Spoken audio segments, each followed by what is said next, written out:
most people in the Bay, punk rock may not be a part of their life, but for punks and punk rock music, the Bay has always been a huge influence on the music and the culture. The Bay may not have had the first scene, that title will always be held by England and the Sex Pistols. But when punk rock hit San Francisco in 1977, the scene quickly made a name for itself, with bands that were more creative and arguably more influential than any other scene.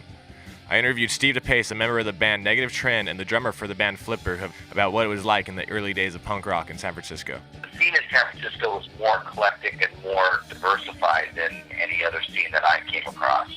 There were people from all walks of life. There were writers and poets and musicians of all kinds, and all of those people just happened to be sort of in the general same age bracket and all came together under the banner of punk rock and this punk movement.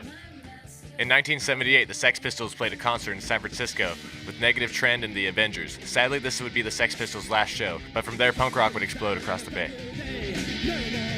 No discussion of music is complete without discussing the Dead Kennedys.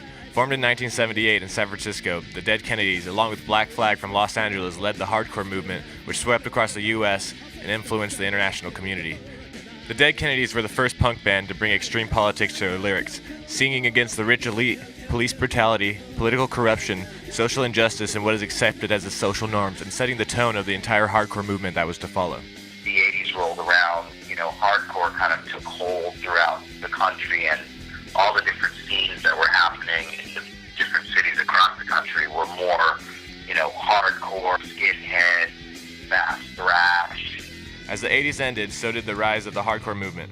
Bands broke up and new bands like Operation Ivy, NoFX, Good Riddance, Christ on Parade, along with veterans of the early days, built the punk rock scene we know today, mixing hardcore, ska, and some street punk, keeping at its core an attitude of anarchy and a love of punk rock music. Today, Bay punk bands continue making great music, with seasoned veterans that have been doing this for over 20 years and bands that are just starting to make a name for themselves. So what is this punk thing about, really? You just gotta go out and make music that's fun, entertaining, maybe have some message, just get out and do it, and that's always been the punk rock ethos. And that's it. So go to a show, buy an album, and listen to some great music being made in the community around you. Everything gonna be alright. Another East Bay night.